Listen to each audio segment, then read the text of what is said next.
곳간에 쭉정이는 불에, 그런 주제로 말씀을 전하겠습니다. 오늘 본문은 우리가 금방 읽은 것처럼 세례 요한이 설교입니다. 설교인데 자신을 메시아가 아닌가 하고 생각하는 사람들, 저분이 메시아일지도 모른다, 그렇게 생각하는 사람들에게 행한 설교인데, 오늘 설교에서 분명하게 이야기합니다. 자기는 메시아가 아니고 나는 내 뒤에 오시는 분이 메시아인데 그분의 신발끈을 감당하기 매기도 어렵다는, 종도 안 된다 그런 말이죠. 그런 사람이라고 말하면서 메시아가 오셨을 때 행하게 할 두 가지 일에 대해서 말씀을 하세요. 거기에 대해서 좀 묵상을 해보려고 합니다.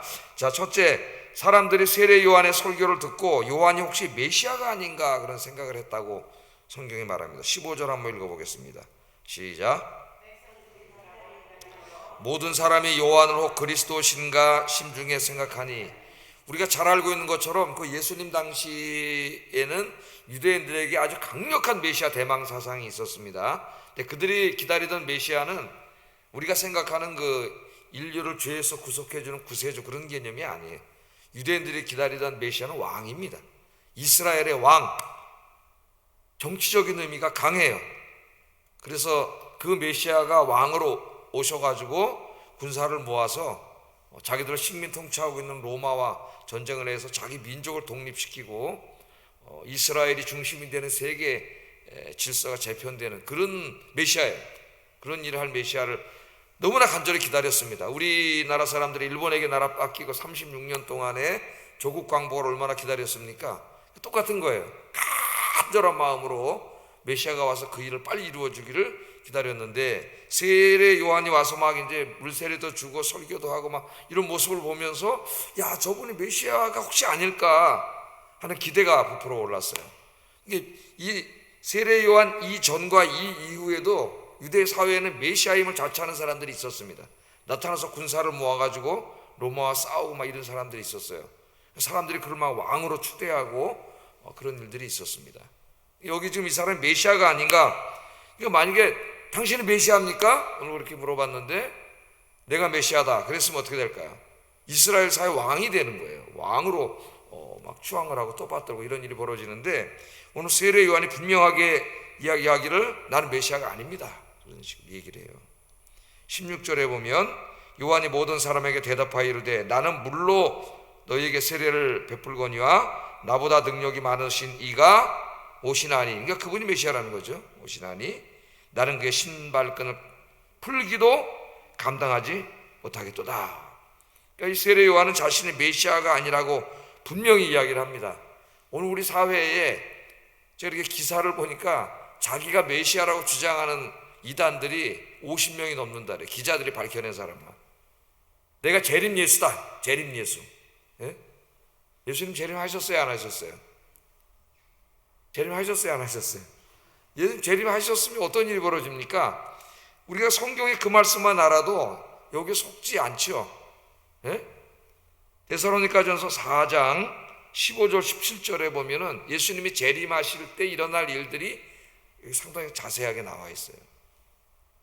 우리가 주의 말씀으로 너희에게 이것을 말하노니 주께서 강림하실 때까지 우리 살아남아 있는 자도 자는 자보다 결코 앞서지 못하리라. 주께서 호령과 천사장의 소리와 하나님의 나팔 소리로 친히 하늘로부터 강림하시리니 그리스도 안에서 죽은 자들이 먼저 일어나고 그 후에 우리 살아남은 자들도 그들과 함께 구름 속으로 끌어올려 공중에서 주를 영접하게 하시리니 그리하여 우리가 항상 주와 함께 있으리라. 이런 일들이 벌어진다는 거예요. 그럼 한번 좀 분석을 한번 해보세요. 자, 예수님이 재림하실 때 어떤 일이 벌어져요? 첫째, 비밀리에 아무도 모르게, 우리 모르는데 우리는 그렇게 재림하시는 것이 아니라 모든 사람들이 다 볼 수 있고 알 수 있는 모습으로 오신다고 성경은 이야기하고 있어요. 그러니까 2000년 전에는 아무도 모르게 오셨죠. 말구유에 여인의 몸을 통해서 아무도 모르게 오신 그 이야기를 지금 누가복음에서 하고 있지 않습니까? 우리가 이제까지 공부를 했는데, 그런데 다시 오실 때는 온 우주를 창조하신 창조주 하나님의 영광의 모습으로 오시기 때문에 오늘 이제 좀 비유적으로 이야기했지만은 천군 천사의 나팔 소리와 함께 오신다는 건 진짜 천군 천사 나팔 소리 함께 오신다는 게 아니라 모든 전 세계 이 우주 안에 있는 모든 뭐 지구 밖에 뭐 생물들은 없겠지만은 전 세계에 있는 모든 사람들 중에 단 한 명도 모르는 사람이 있지 않아요. 모든 사람이 볼 수 있고 알 수 있는 상태로 예수님이 오신다 그랬는데, 우리는 예수님 못 봤는데 재림하신 예수님, 첫 번째 거짓말이에요. 벌써 내가 재림 예수다 그러면 벌써 거짓말이에요. 자, 두 번째는 어떤 일이 벌어져요? 죽은 사람들의 부활이 있다 그랬잖아요. 이제까지 죽은 모든 사람들이 다시 살아나요. 부활을 해. 부활했어요, 안 했어요? 다 저 무덤이 저렇게 있는데 지금, 예? 낙골당에 저렇게 다 저렇게 모셔져 있는데, 그러니까 벌써 거짓말이잖아요. 야, 이게 하나님 말씀 하나만 알아도 말도 안 되는 거짓말이라는 걸 금방 알 수가 있어요. 또 세 번째, 예수님이 재림하실 때 살아있는 사람들이, 우리는 어떻게 돼? 이제 가만히 있는 게 아니라 부활의 영광스러운 모습으로 변한다 그랬잖아요. 죽은 자들은 부활해서 부활의 영광의 몸을 얻게 되고, 우리는 변화돼서 똑같은 부활의 영광의 몸을 얻게 돼요. 근데 재림 예수가 저렇게 많은데, 예? 우리가 지금 변화되지 않았잖아요. 여전히 우리도 죽고 그러지 않습니까? 벌써 예수님이 안 오셨다는 증거고, 내가 재림 예수요 하는 사람 거짓말이라는 증거가 그냥 드러나지 않습니까? 네 번째는 어떤 일이 벌어진다 그랬어요? 모든 성도들이 부활해서 재림의 주님을 영접한다 그랬잖아요. 모든 성도들이 부활해서 죽은 자들 재림의 주님 영접해야 되는데, 우리 언제 뭐 영접한 적 있나요? 벌써 거짓말이죠. 그 다음에 다섯 번째는 마귀와 모든 불신자들에 대해 하나님의 백보자 심판이 있다 그랬어요. 계시록 20장 10절에 또 그들이 미혹하는 마귀가 불과 유혹 못에 던져지나니 거기는 그 짐승과 거짓 선지자도 있어 세세토록 밤낮 괴로움을 받으리라. 그런 일이 벌어졌나요 지금? 아무 일도 일어나지 않았죠. 계시록 20장 12절에 또 내가 보니 죽은 자들이 큰 자나 작은 자나 그 보좌 앞에 서 있는데 책들이 펴 있고 또 다른 책이 펴졌으니 그 생명책이라 죽은 자들이 자기의 행위를 따라 책들에 기록된 대로 심판을 받느니라. 예수님 재림하시면 백보자 심판이 일어나고 모든 인간의 역사는 끝이에요. 끝. 이런 역사가 지속되지 않고 이런 생명이 지속되지 않아요. 죽은 자들이 다 부활하고 우리 살아있는 그리스도인들은 변화돼서 우리 재림하시는 주님을 영접하고 이 땅에는 하나님 나라가 이루어지고 하나님의 심판이 있어요. 심판과 구원이. 그런데 자기가 재림 예수라고 하는 사람들 저렇게 많은데, 그럼 예수님 재림하셨다는 얘기인데 자기가 재림 예수면은 이런 일이 하나도 벌어지지 않았잖아요. 그러니까 내가 재림 예수 하면은 그 자체가 뭐예요? 그 자체가 이미 거짓말이에요. 거짓말. 근데 거기 이제 막 빠진 사람들 얘기를 이렇게 들어보면은 막 정말 저분이 정말 재림하신 예수님이면 어떡하지? 막 이런 두려운 마음이 있었다는 거예요. 그러니까 성경의 너무 기본적인 진리도 모르는 거죠. 예? 그걸 두려워할 필요가 있어요? 벌써 거짓말이잖아요. 이 말씀에 보면 이런 일이 하나 안 이루어졌는데. 그래서 여러분 이 말씀을 가슴에 새기고 여기 빠져있는 사람들이 있으면 가까운 사람들 읽어주세요. 이 말씀을 읽어줘. 이런 일이 일어났냐고 지금 말씀을 해서 구원해 주시는 여러분 되길 주의 이름으로 축복합니다. 자, 나는 예수가 아닙니다. 내 뒤에 오시는 분이 이제 메시아입니다. 그분이 이렇게 얘기하면서 그분이 오시면 어떤 일을 하느냐 거기에 대해서 이야기를 합니다. 어떤 16절 하반절부터 17절 한번 읽어보겠습니다. 시작.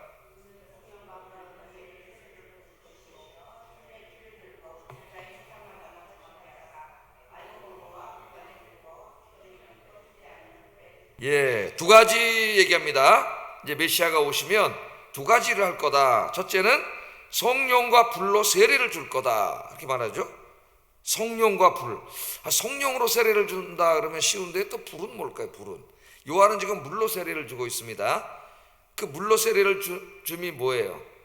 상징이 물은 깨끗게 씻는 거죠. 씻는 거. 물론 세례 요한의 세례가 죄를 용서하는 건 아니에요. 죄는 예수님이 용서해 주시는 거고, 세례 요한은 예수님 앞에 와서 예수님께로 인도하는 그 일을 하는 거죠. 그래서 세례 요한의 세례는 구원사에 있어서 딱 한 번 있었던 독특한 것입니다. 자, 그런데 이제 성령으로 내 뒤에 오시는, 나는 물로 세례를 주지만 내 뒤에 오시는 분은 물하고 대조되는 게 뭐예요? 불이죠. 불.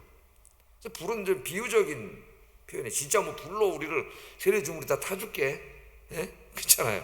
불은 비유적인 의미라는 걸 알 수가 있어요. 그러니까 성령과 불. 근데 이 이후부터는 성령과 불이라는 이렇게 말을 하지 않고 누가가 이 이후에 난 말씀부터는 계속 성령이라고만 말을 해요. 그래서 많은 주석가들은 성령과 불은 그냥 성령입니다. 성령. 그런데 왜 이 처음으로 성령을 얘기할 때 불이라고 얘기했느냐? 불의 기능은 성경에서 뭐예요? 정화시키는 거예요. 태워서 정화시키는 거죠. 예? 불은. 번제도 뭐예요? 태우는 거죠. 태우면 어떻게 돼요? 우리의 죄를 태우는 거잖아요. 그래서 번제는 대부분이 뭐예요? 속죄제사예요. 속죄제사. 또 한 가지 의미는 태운다는 의미에서 우리 자신을 전적으로 하나님께 드린 헌신이라는 의미가 있습니다. 대부분 이제 번제는 속죄제사예요. 그러니까 여기 불이라고 쓴 것은 성령이 우리 안에 오셨을 때에 우리를 정화시키는 것을, 우리의 죄를 이제 깨끗이 태우시는 거죠. 비유적으로 우리 죄를 용서해 주시는 그런 일을 하심으로써 우리를 구원하는 것, 즉 예수님의 십자가의 그 속죄의 죽음이 이루신 구원을 우리 안에 적용시키는, 우리를 깨끗게 하는, 그것을 강조하기 위해서 이제 불을 비유적으로 썼다고 많은 주석가들은 생각을 하고 있는데 이게 맞는 것 같아요. 이게 성령이에요, 성령. 그러니까 성령 세례. 근데 그 성령 세례, 성령이 오셔서 하는 일이 우리를 깨끗게 하시는 일이기 때문에 이제 처음에는 불을 같이 썼지만 이 이후로부터는 쓰지 않아요. 그냥 성령이라고만 얘기합니다. 그러니까 예수님이 오셔서 첫 번째 하신 일이 뭐라면은 나는 물로 세례를 주지만은 예수님은 성령으로 세례를 준다는 거예요. 성령 세례가 뭐예요? 예수 믿고 구원받은 사람들, 예수님을 믿는 사람들에게 어떻게 하나요? 성령님이 인치심이에요. 성령님이 찾아오심입니다. 찾아오셔서 인치시는 거죠. 예? 불처럼 우리의 모든 죄를 정화하시고 우리 하나님의 백성으로 인치시는 거예요. 그래서 모든 예수 믿고 구원받은 사람들은 예수님 이후에는 누가 찾아오세요? 성령님이 찾아오시는 거죠. 성령님이.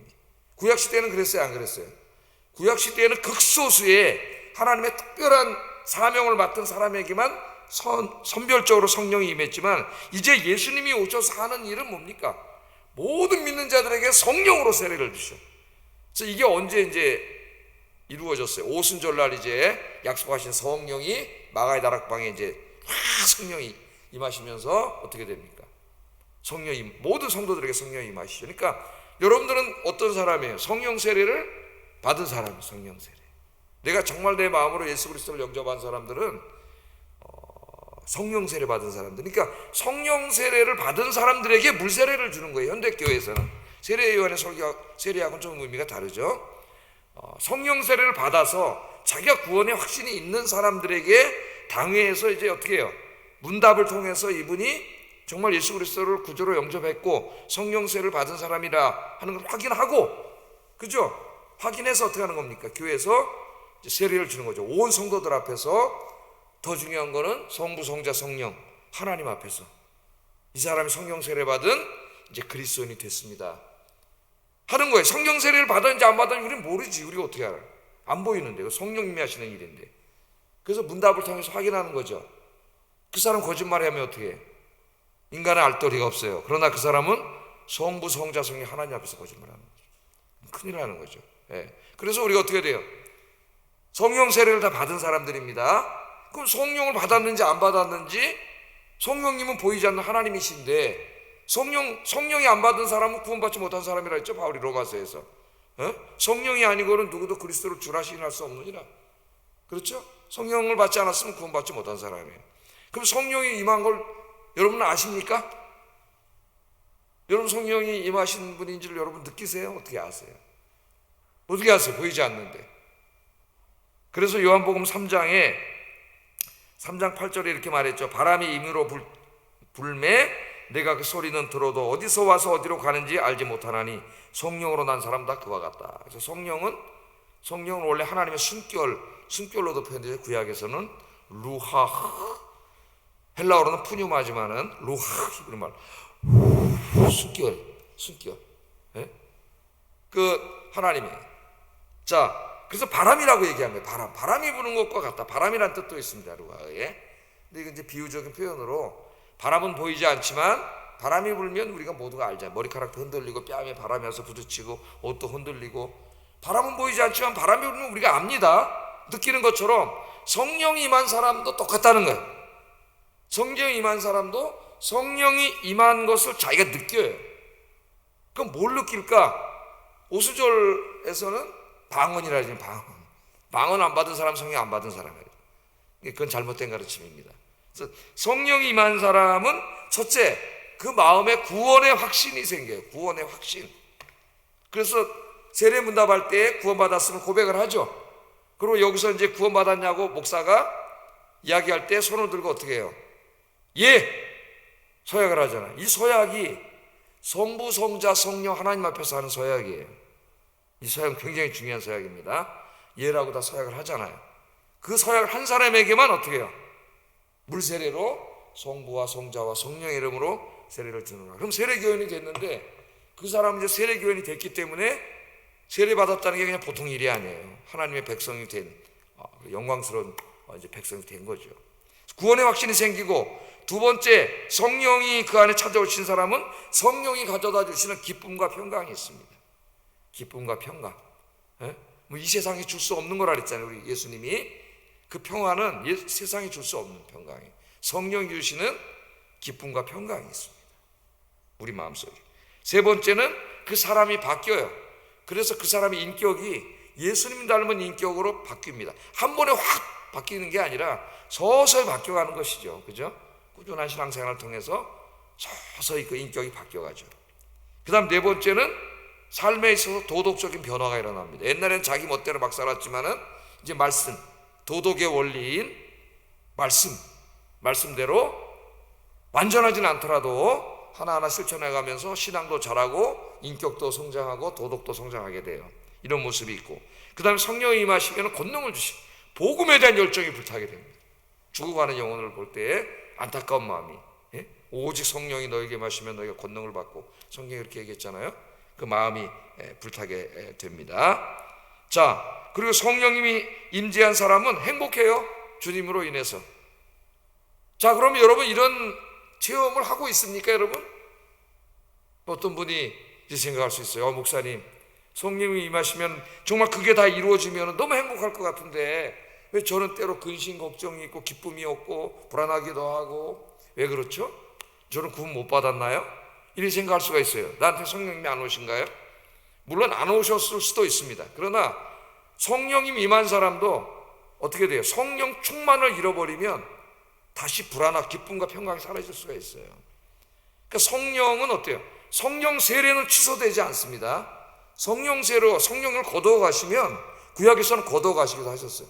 거두어 가시면 구원 못 받아요, 그 사람은. 그러나 우리는 예정론을 믿죠. 하나님의 구원은 실패하지 않아요. 성령을 거두어 가시진 않지만 성령 충만을 잃어버릴 수는 있어요. 성령 충만은 배터리, 이제 충전지에다 비유를 많이 하지 않습니까? 충전지 핸드폰 여기, 저 맨날 100 딱 끼워가지고 지금은 100이에요. 오늘 또 어디 가야 되기 때문에 100으로 딱 채워가지고 이거 다 쓰면 어떻게 돼요? 안 나오잖아요. 성령 충만도 성경에서 보면은 고갈될 수가 있습니다. 그러니까 성령 충만이라는 거는 성령이 나를 온전히 지배하심이에요. 성령이 내 안에 찾아오셔서 나를 온전히 지배하시면, 내가 나를 다 맡겨드리면 나는 행복해지는 거예요. 내 마음도 기쁘고 행복하고 인격도 변하고 도덕도 변하고 막 복음에 대한 열정이 불타고 이렇게 되는데, 그러나 우리가 육신이 구원받지 못했기 때문에 이 육신을 통해서 마귀가 공격을 해가지고 자꾸 죄짓게 하고 경건생활, 예배, 기도, 말씀 묵상이 자꾸 못하게 하고, 자꾸 이렇게 되면 어떻게 돼요? 이 육신을 통해서 성령이 나를 온전히 지배하심을 내 스스로가 막아. 그렇게 되면은 구원이 취소되고 성령이 떠나지는 않겠지만은, 그 형편이 성령이 나를 복을 주시려고 나를 지배하시려는데 내가 나의 죄가 막는 거예요. 그럼 성령이 나를 온전히 지배하시지 못해요. 물론 성령께서 강압적으로 하나님이니까 하실 수 있지만 그렇게 하지 않으세요. 우리에게 자유의지를 주셨기 때문에. 그러면 나의 형편이 예수 믿기 전과 별반 없이 돌아가 버려요. 다시 불안해지고 기쁨이 사라지고 성질이 나오고 도덕적으로도 그렇고 인격적으로도 형편없는 사람이 돼서 은혜를 잃어버리면 안 믿는 사람만도 못한 사람이 됩니다. 그래서 이 성령이 오심을 나타내, 성령이 오시면 바람과 같다 그랬잖아요. 그래서 여러분들 성령 충만하시고, 성령은 이미 우리 안에 와 계세요. 성령님이 나를 온전히 지배하시기를 원하시는데, 그러려면 내가 늘 주님 앞에 내 마음의 문을 열고 주님 앞에 무릎 꿇고 기도하고 성경 묵상하고 예배드리고 찬송 부르고, 그렇게 하면은 성령이 나를 온전히 지배하시면 내 안에 이렇게 이물질이 안 껴요. 내 마음과 영혼에. 여기 물이 지금 많이 비어 있어요. 제가 늘 비유를 이렇게 하잖아요. 물을 꽉 채워놓으면은 물이 확 넘치면서 이 공기 중에 있던 뭐예요? 모든 바이러스나 이런 것들이 싹 넘쳐나서 없어져 버려요. 근데 여기 지금 많이 비어 있잖아요. 여기는 잡스럽게 한참 들어가 있어요. 우리 마음이 이와 같을 수 있어요. 내가 늘 주님과 가까이 하면 성령이 조금만 하면은 그냥 모든 내 안에 있는 죄악과 이 찌꺼기들 다 이렇게 바깥으로 몰아내는 것이죠. 성령 조금만 해. 그럼 행복해. 그래서 행복하고 싶으면 예수 열심히 믿어라.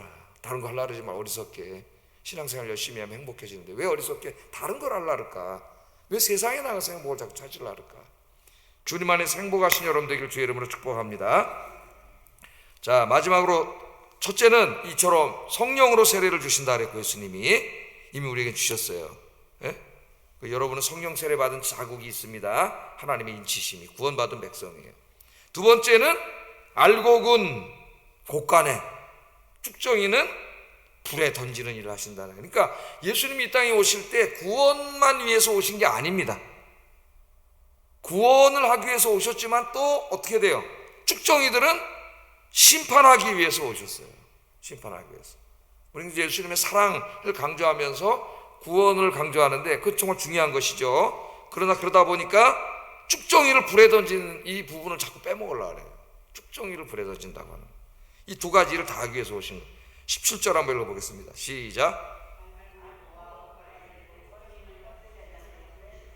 아멘.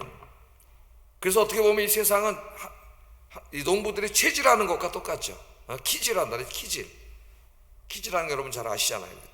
겨를 펴가지고 하늘로 탁탁탁 치면은 알곡은 무게가 있어서 다 다시 떨어지지만은 그래서 곳간에 들어가지만은 쭉정이는 바람이 휙휙 날아가가지고 다 불태워버리는 그 비유를 지금 드신 겁니다. 어떻게 보면 지금 우리 인간의 역사 속에서 하나님이 이제 이게 키질을 하시는 거죠. 키질을. 근데 안 믿는 사람은 뭐 말할 것도 없죠. 쭉정이지만 우리 예수님 설교 속에서는 교회 안에도 쭉정이가 있을 수 있다는 거예요. 쭉정이가. 키질을 하는 거예요. 그래서 알곡은 곳간에 쭉정이는 불에 태운다. 이 심판을 말하는 거죠. 하나님의 심판을 받는다. 그 일을 위해서 오셨다. 2000년 전에 십자가에서 그 일을 이루셨어요. 근데 이제 완전히 이루지는 않으셨습니다. 언제 이루어지죠? 재림하실 때 이루어지시잖아요. 그죠? 재림하실 때. 그래서 재림하실 때는 알곡과 쭉정이를 완전히, 그때는 기회가 없는 거예요. 이제 그때 쭉정이면은 그냥 불에 가는, 지옥불에 떨어지는 거예요. 예수님이 이 일을 위해서 오셨다고 그렇게 얘기합니다. 여기 쭉정이의 대표적인 사람이 이제 19절 20절에 나오는 이 사람이에요. 이 사람, 쭉정이의 대표적인 사람. 한번 읽어보겠습니다. 시작. 그의 동생의 아내 헤로디아의 일과 또 자기가 행한 모든 악한 일로 말미암아 요한에게 책망을 받고 그 위에 한 가지 악을 더하여 요한을 옥에 가두니라. 헤롯은 동생의 부인을 탐내서 동생의 부인을 빼앗은 사람입니다. 서론할 때 우리 공부했었죠? 자기가 갖고 싶은 것을 얻기 위하여 다른 사람의 눈에서 피눈물 나게 하는 일을 아무것도 아닌 것으로 여기는 사람의 전형이에요. 자기 동생은 이제 그 빌립보 지방의 분봉왕이었고 자기는 갈릴리 지방의 분봉왕이었죠. 우리가 공부한 것처럼. 동생의 아내 헤로디아가 굉장히 미인이었나 봐요. 동생의 아내를 뺏었어요. 힘으로. 그러니까 이제 그 헤롯이지만은 그 헤롯은 모든 사악한 인간의 전형이에요.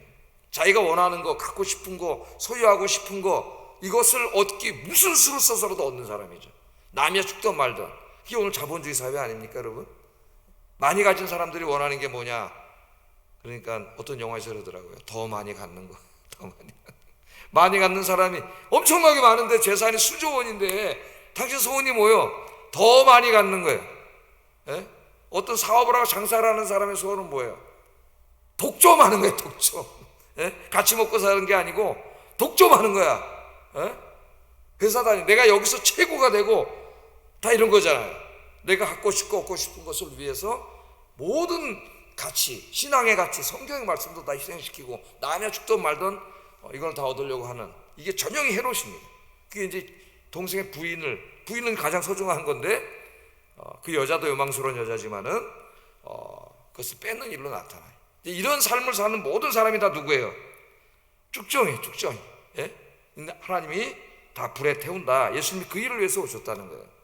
그러니까 예수님이 이런 사람들까지도 용서하려고 오신 거죠. 십자가에서. 그런데 그 주님의 십자가의 사랑을 끝까지 거부하고 계속 이렇게 죄악의 길로 간 사람들은 다 쭉정이에요. 그래서 지옥불에 떨어지는 거예요. 살아있을 때는 소망이 있는 거죠. 헤롯이라 할지라도, 동생의 아내를 빼앗은 악한 자를 할지라도 그가 살아있는 동안에 회개하고 주님께로 돌아오면 그는 이제 알곡이 되는 거예요. 용서받고. 주님이 용서하지 못한 죄는 없습니다. 다 용서해 주시는 거죠. 오늘 이 말씀을 통해서 우리 예수님 우리에게도 강력하게 우리에게도 말씀을 하시는데, 쭉정이가 되지 말고 알곡이 되라. 알곡 같은 신앙이 되시기를 주의 이름으로 축복합니다. 기도하겠습니다. 성경의 진리를 분명히 알아 신천지 같은 이단의 거짓 사상에 빠지지 않을 뿐만 아니라 진리의 복음을 분명히 알고 증거하는 삶이 되게 하소서. 두 번째, 항상 성령 충만하여 구원의 확신, 마음의 기쁨과 평강, 인격의 열매, 복음과 교회를 향한 열정, 그리고 사랑과 정의가 충만한 그리스도인이 되게 하소서. 이 성령 충만의 증거라 그랬죠, 증거. 세 번째, 알곡은 곳간에, 쭉정이는 불에 태우실 재림의 예수님을 소망 중에 기다리며 쭉정이가 아니라 알곡이 되게 하소서. 기도하겠습니다.